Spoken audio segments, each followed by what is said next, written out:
All right, Robert, you listening? We're up here. We're going to be playing with the MacBook. We're doing GarageBand. Just going to go ahead and open it up. I'm looking over her shoulder. She's going to get kind of nervous about that. No, she's not.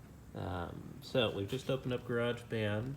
She's gone up to the file, and she selected a new project, empty project there, and then choose. Boom. Okay, back out of that.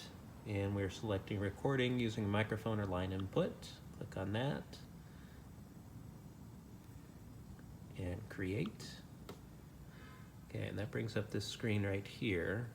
And you'll notice there's a little bouncing green line right there where she put her cursor. And that's showing you that we are getting a line level input, probably just carry off of one of the microphones over here. Potentially, yep, there it is, okay. And it's just picking it up off there. All right, now, configure track header, record enable. Now, is there a way to... It'll always be on after you do it the first time. So every time you start the program, then every time afterwards, it'll be record enable. Yeah. So that's only the first time that we have to do that. But if it disappears, it's right here under track header. Track, configure track header, record enable, which was the red button there. Okay, now we're gonna go ahead and record a track. And actually I'm gonna come over here to the board and show you how I'm feeding this much information into the board. So over here to the Z14 Allen Heath, we're feeding the board off of AUX1. So off of just these guys here. And if you remember from the previous video, we've had to have the AUX1 master up.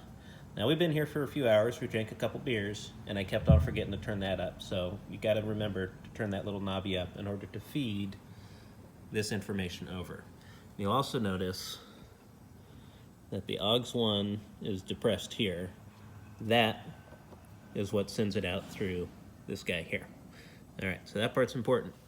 And then the next thing, I also have the effects processor, which we hadn't done before. We're doing the effects processing through channel 4, AUX4, which we go to the AUX4 out here. We send it out to that effects processor. You can see that this is the gold one. There's the gold one there, which is to the input. And the silver one there is the output.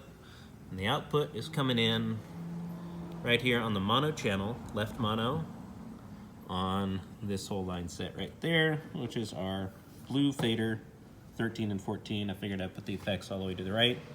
And you can control the reverb or whatever we have set up using this fader. And you can control which ones are sending with this guy here. So that part's kind of important. And we're gonna be sending something out over to Hannah's computer.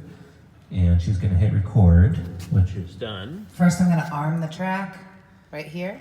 Okay, so you have to arm it right there. How do you do that? Click it. Now it's unarmed. Okay. Now it's armed. Okay, you see that it's blinking on the record side there. That means it's armed. Okay, and then you hit record up there, and it illuminates the record and the play, just like on your old tape deck.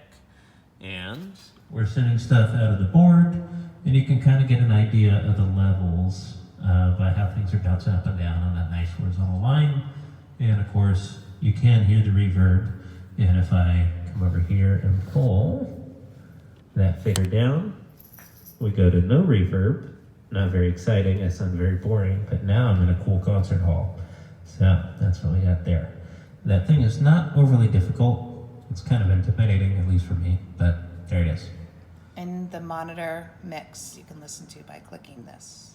Okay, on where now? This is the monitor mix. So this is, I can hear it in the headphones, hear what's being recorded. Okay, and that's by illuminating the orange button that has, there you go, just like that. And then she is just plugged into the side of her computer and go under her ears right there, and there she is. Lovely, as always. All right, that's a 4-minute, 30-second video, and I think that's plenty.